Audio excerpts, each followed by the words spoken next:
back to my channel. I hope you're all well. So in this video we are going to be reviewing Doctor Strange, which is Marvel's second movie in its phase 3, and it's kind of like the first film that actually puts magic and sorcery at the centre.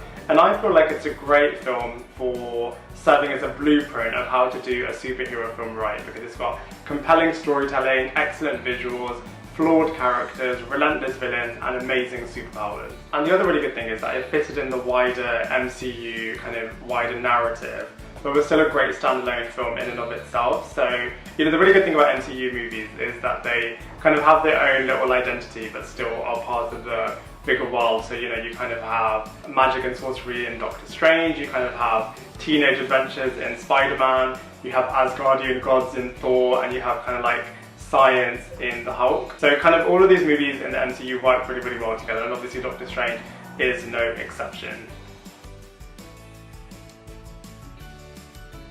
So this movie serves as being Doctor Strange's origin story.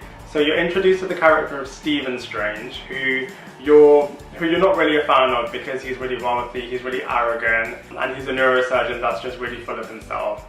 And then one day he has a car accident that leads to him not being able to use his hands anymore. And obviously because of that he's not able to be a neurosurgeon because he can't operate basically. So kind of because of this he's in a really low place, and he kind of spends a lot of money to do loads of different surgeries and operations to try to get the use of his hands back, but he's really unsuccessful. So he's in a really low and kind of dark place and kind of feels like his whole life is over. The movie then shows that he's kind of looking at different ways to get the use of his hands back, and he comes across this character that had lost his legs but now suddenly can walk again. And the guy tells him that if he heads over to Cumberbatch, then someone over there knows the Ancient One that can help him explore a different way that he hasn't looked at yet that can help him get the use of his hands back. The movie then becomes really, really interesting because at Cumberbatch you have this character that's only ever known science and kind of like everything having like a proven way of working, and when he's in Cumberbatch and is introduced to the Ancient One, she's kind of telling him a completely different way of looking at life, which is like, you know, meditation and the power of the mind and magic and sorcery. And it's really, really interesting actually, kind of seeing someone who's from a completely different world and universe literally thrown into this whole new way of thinking and magic and powers and all of this sort of stuff. And initially, in the first instance, Stephen Strange is like kind of not really accepting it and is averse to it all, but then slowly kind of along with the audience is more accepting of this universe and kind of accepts like there's a different way of looking at things and there's a whole different realm and all of this kind of interesting world. And then the transition comes from Stephen Strange the scientist to become Doctor Strange the superhero. He acquires the cloak of levitation, and it's kind of like a good versus evil movie from there onwards in terms of like the good sorcerers defending the earth against the evil sorcerers who kind of want to destroy the earth. So the characters and actors in this movie are fantastic. Benedict Cumberbatch does a phenomenal job in terms of playing Stephen Strange and Doctor Strange.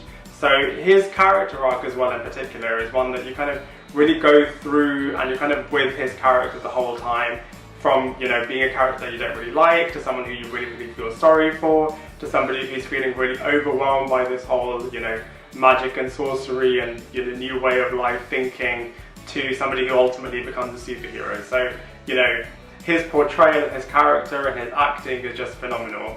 Rachel McAdams is finally in the MCU. I think, you know, she was always destined to be in a Marvel superhero film. It's a shame you don't see more from her character, and it's a shame, you know, that she's not a superhero in her own right. But Kevin Feige did say that he wanted the character of Christine Palmer to be the linchpin of Stephen's normality. So she kind of is still working in the hospital that he used to work at.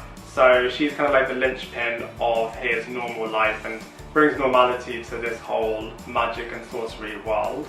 So the characters of Mordo and the Ancient One are also really, really interesting. They both have very different like outlooks and mindsets and kind of views of what's right and wrong, and are kind of, you know, within the same team, but are very different polar opposites in terms of how they see what's right and wrong.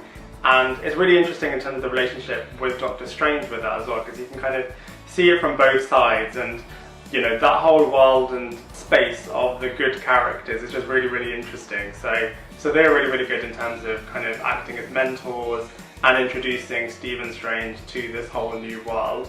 And then there's something that's really, really interesting, is that majority of superhero films don't do a really good job of the villains, but I feel like Doctor Strange did a really, really good job actually, because the character of Caecilius is so fascinating. So he is somebody that kind of went down a similar path to Stephen Strange in that, you know, he came here to Cumberbatch, you know, to kind of have a new solution to his issues, and was kind of exposed to this whole world, and was quite arrogant in his own right as well, and then kind of chose to deviate from that path and go down an evil path.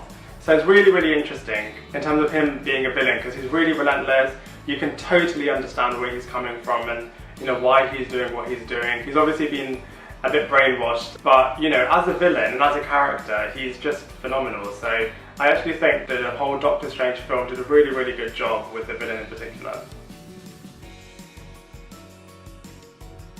The visuals in this film, honestly, hands down, just a masterpiece, just beyond epic. All of the fight scenes and the magic and the, you know, time traveling and traveling around the world is just phenomenal. I mean, it opens up with a really epic fight scene with an Ancient One and Caecilius, and just, you know, how they do their dimensional travel, and the world is at different angles, and honestly, the visuals in this movie are just spectacular.